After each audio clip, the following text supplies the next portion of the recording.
अब हम आएंगे कि ये कोड क्यों जरूरत पड़ी जब एग्जिस्टिंग लेबर लॉ था, सारा चीज था। तो आज हम जो अपने जो ये रिफॉर्म्स हैं, इन रिफॉर्म्स को तीन कैटेगरी में, तीन चार कैटेगरी में बांट के और बात करेंगे कि रिफॉर्म्स क्या है, रिफॉर्म्स क्यों आया और इसका ऑब्जेक्टिव क्या है।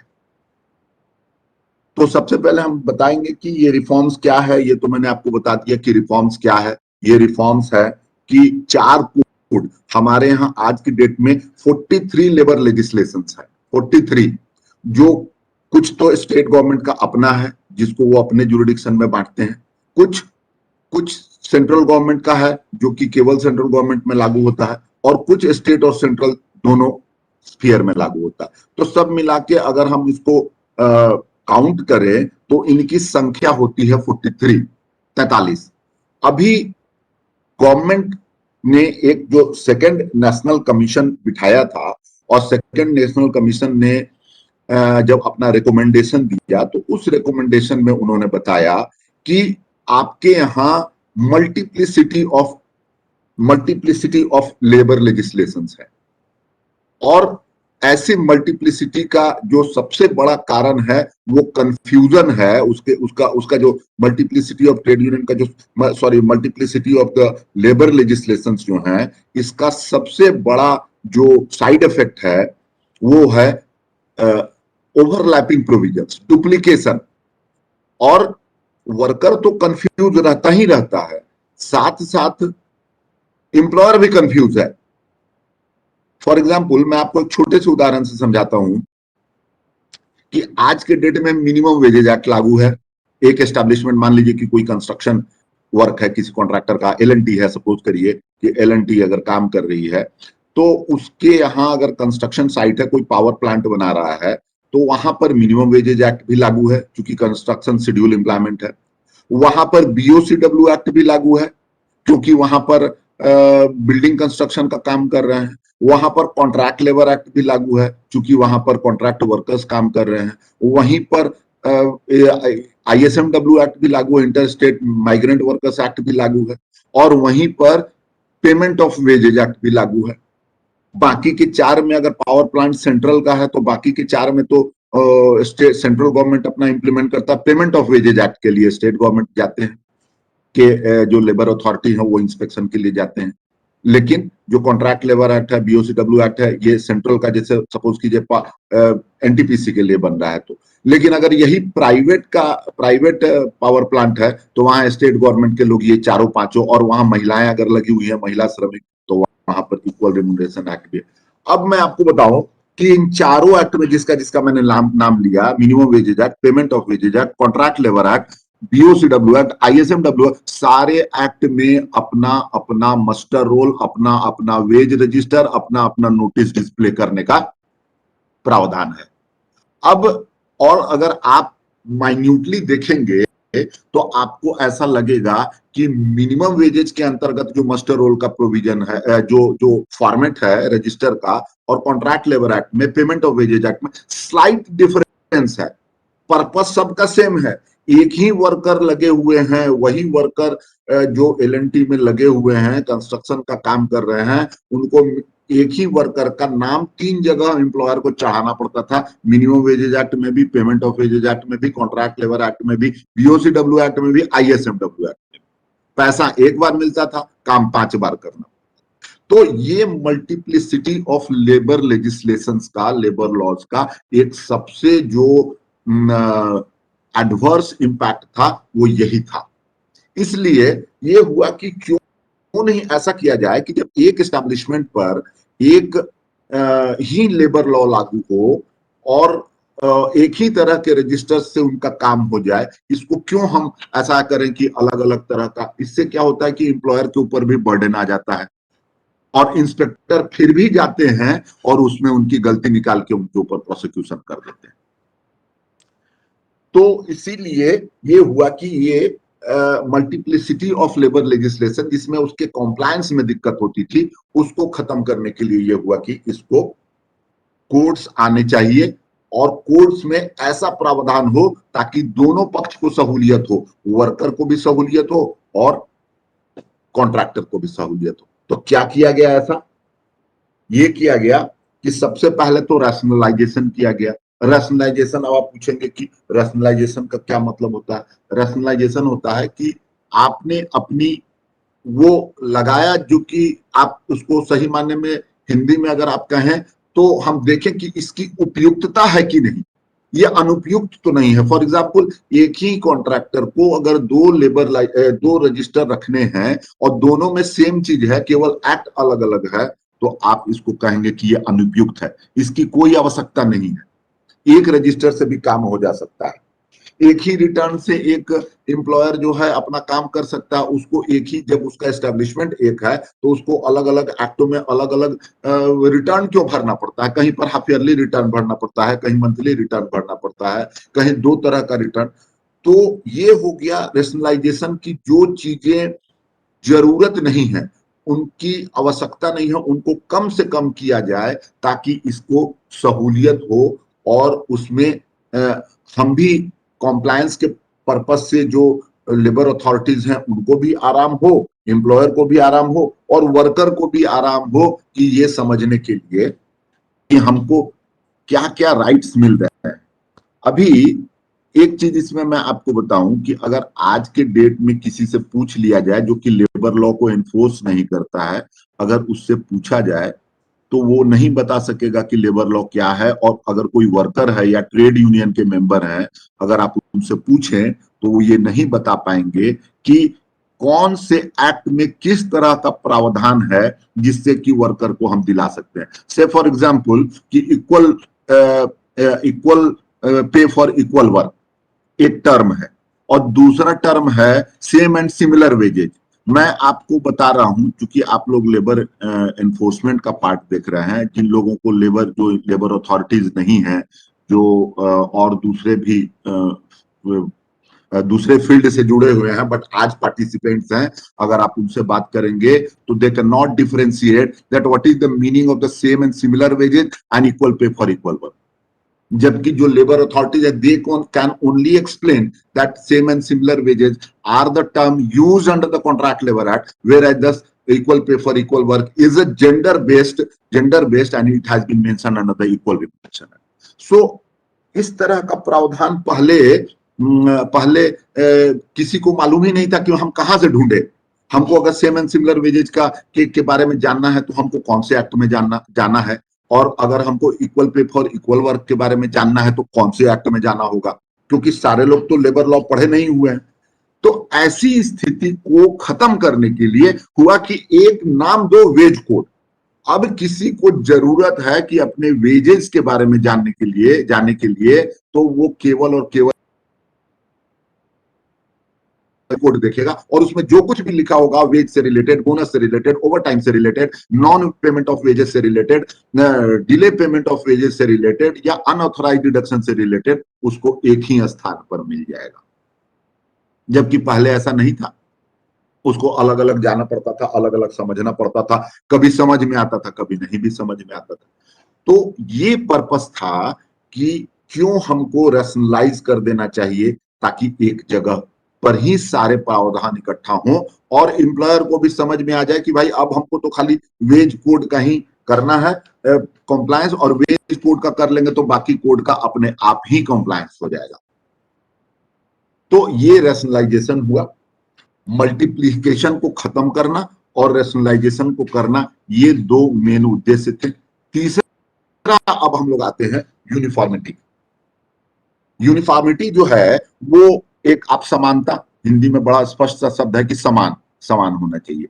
समान का मतलब क्या हुआ? समान का मतलब ये हुआ कि अभी अगर आप लेबर लॉ को बहुत माइन्यूटली अगर आप इसको डिस्कस करेंगे, पढ़ेंगे, अभी के एग्जिस्टिंग लेबर लॉज हैं, आप सब एक्ट में देखेंगे कि एप्रोप्रिएट गवर्नमेंट का डिफिनेशन अलग है, वेजेस का डिफिनेशन अलग है,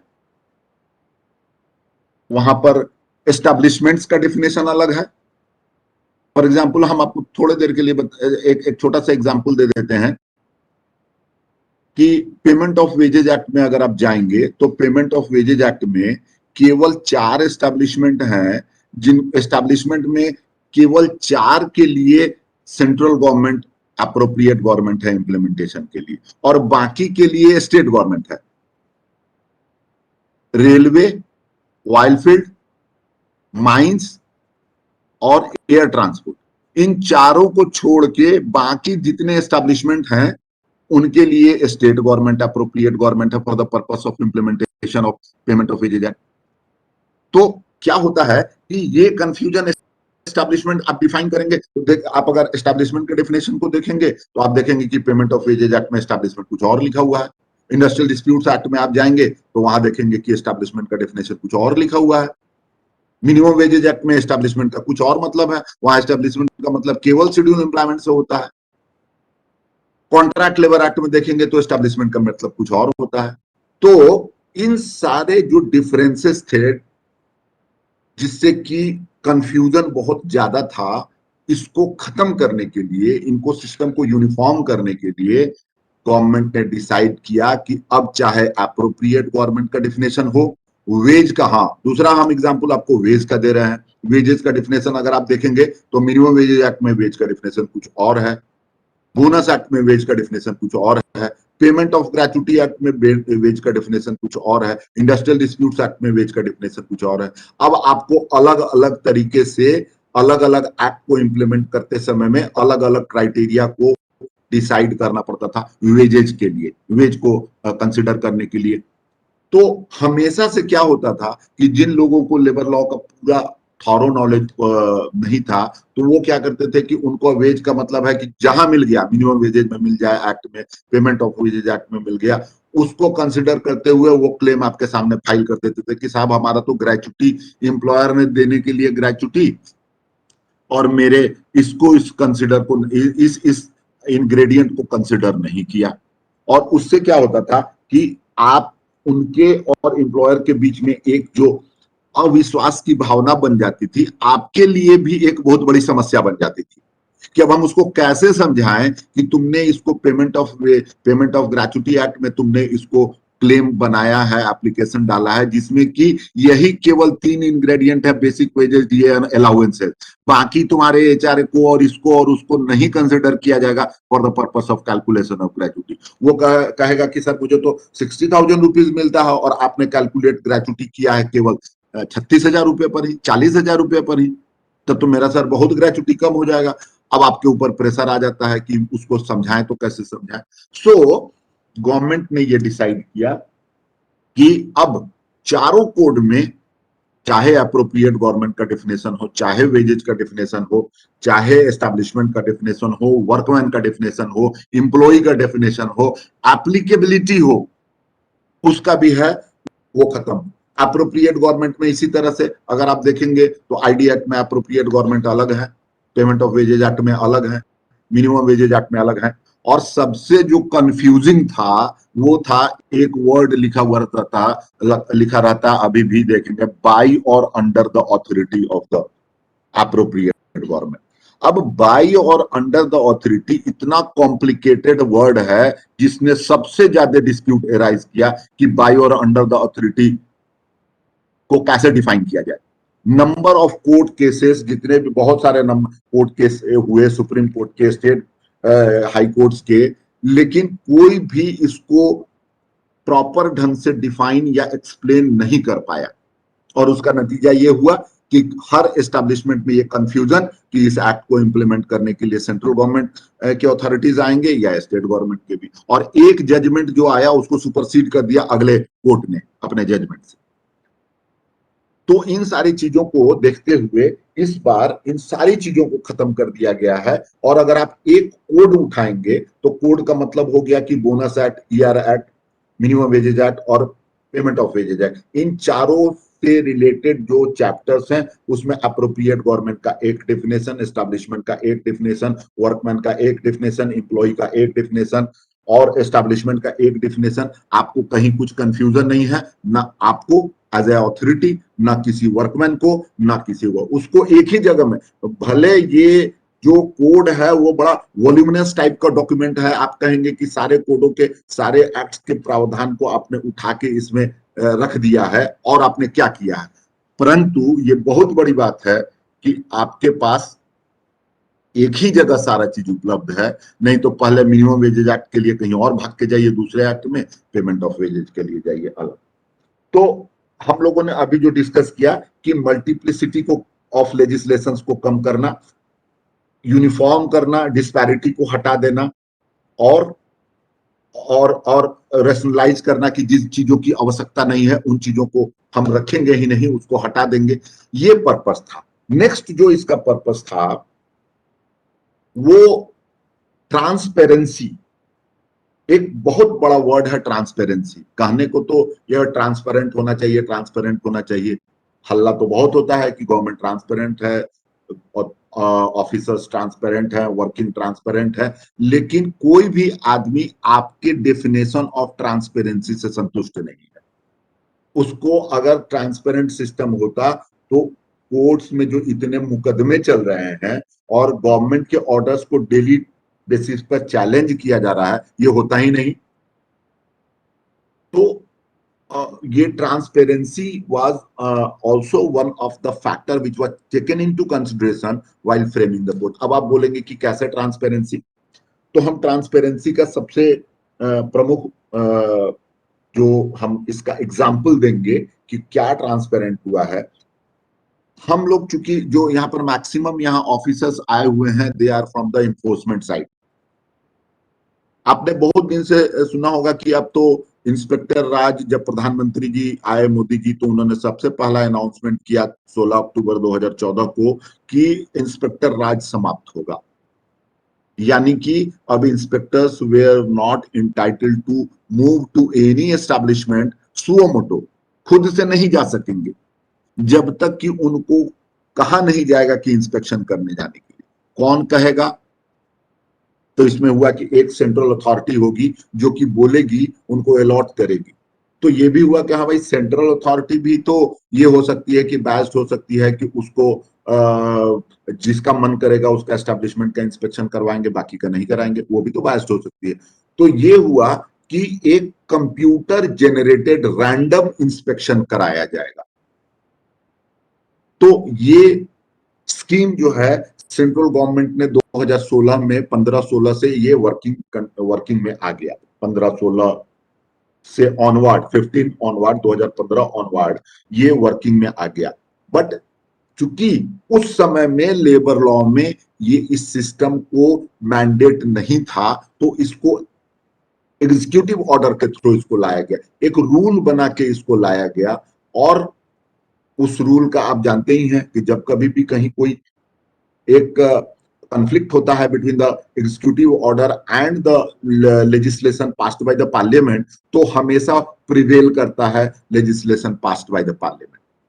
तो गवर्नमेंट को ये भी डर था कि अगर ये चैलेंज हो जाता है तो फिर हमारा पूरा का पूरा एक्सरसाइज खराब हो जाएगा। And then the government decided कि इस बार के कोड में श्रम सुविधा पोर्टल, यानी कि जो इंस्पेक्शन पोर्टल है, ऑनलाइन इंस्पेक्शन पोर्टल है, उसको हम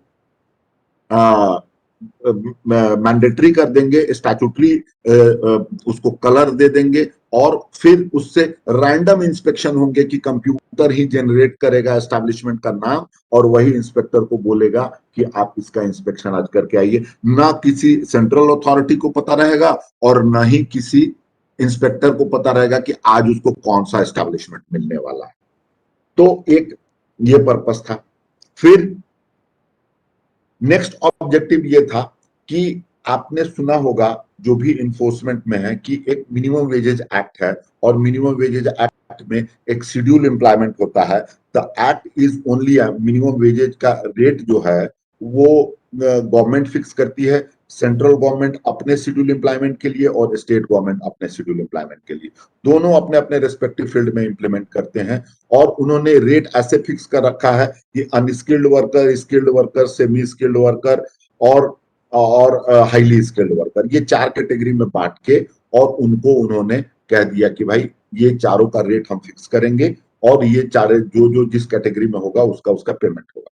लेकिन कभी आपने देखा, ध्यान से सुना कभी कि कहीं ऐसा लिखा हो कि एक अनस्किल्ड वर्कर जो है, जो बेलदार है, जो मजदूर है, जो सर पे अपने तगाड़ लेके और कोई काम करता है मिट्टी का या ईंट ढोने का काम करता है, वो मल्टी स्टोरेड बिल्डिंग पर लेके सर पर ईंट जाता है।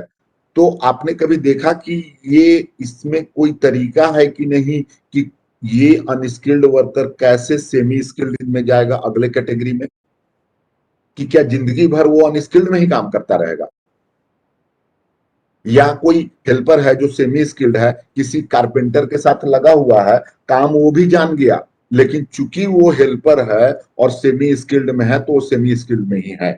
There was no any principle, there was no any criteria for movement of one class, one category of worker from one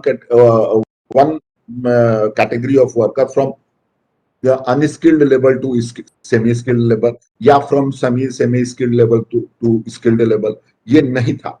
इस बार ये डिसाइड किया गया कि there must be certain provision, certain principle, कुछ गाइडलाइंस रहेंगे जिससे कि ये डिसाइड हो सके कि अगर कोई एक कैटेगरी में काम करने वाला वर्कर अपने एक्सपीरियंस के आधार पर कुछ नए क्वालिटीज नए को अचीव कर लेता है तो उसको अगले कैटेगरी में जाने के लिए वो एलिजिबल हो जाता है। और ये डिसाइड करेगा, कौन डिसाइड करेगा कि क्या क्या क्राइटेरिया रहेगा? ये हुआ कि डिसाइड करेगी एक टेक्निकल कमिटी, वो बनाएगी कि एक कैटेगरी से अगले कैटेगरी में जाने के लिए उनको क्या क्वालिटी चाहिए और कितने दिन के बाद वो चले जाएंगे। इसके बाद ये टेक्निकल कमिटी कैसे कंस्टिट्यूट होगा, इस कोड ने प्रोवाइड किया।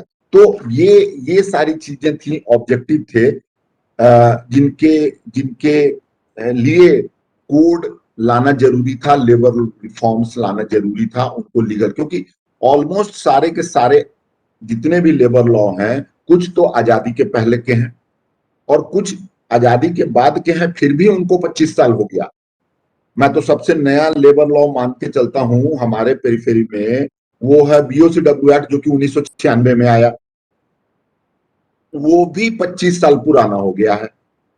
तो 25 साल में आप देखेंगे तो बहुत सारे सिचुएशंस में चेंजेस आए हैं, बहुत सारे नए कैटेगरी ऑफ वर्कर्स आ गए हैं। 25 साल पहले किसी ने एटीएम की कल्पना नहीं की होगी, 25 साल पहले किसी ने ये नहीं सोचा होगा कि फ्लिपकार्ट से और अमेजन से घर बैठे बैठे आप ऑर्डर करके सामान अपने घर में मंगवा सकते हैं। अब तो स्लोगन लोग दे देते हैं कि आपकी चलती फिरती दुकान है, अपनी भाषा में इस पर ऑर्डर करिए।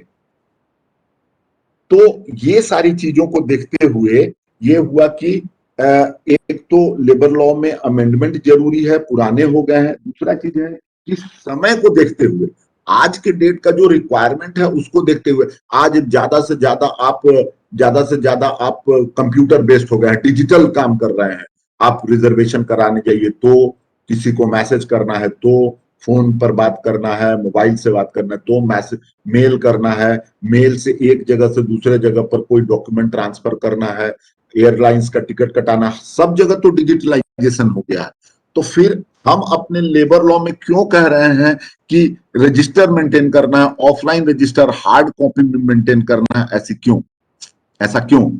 तो गवर्नमेंट ने ये प्रोविजन सोचा कि ये तो अच्छी बात है, हम इसको भी डिजिटलाइज करेंगे। और इसका नतीजा ये है कि इस कोड के माध्यम से गवर्नमेंट ने ये डिसाइड किया कि डिजिटल फॉर्म में भी सारे रजिस्टर रिकॉर्ड मेंटेन हो सकते हैं। employer are allowed to maintain their registers and records in the digital form, और कोई भी इंस्पेक्टर उनको ये नहीं कहेगा कि तुमको हार्ड कॉपी में ही रखना है। हाँ, अगर वो हार्ड कॉपी में मेंटेन करता है अपनी मर्जी से तो उसको भी देखना है, side by side, that is also allowed. But central government cannot sorry, this code cannot has not compelled कि आपको हार्ड कॉपी में ही रखना जरूरी है। You can maintain all the records and registers in the digital form, and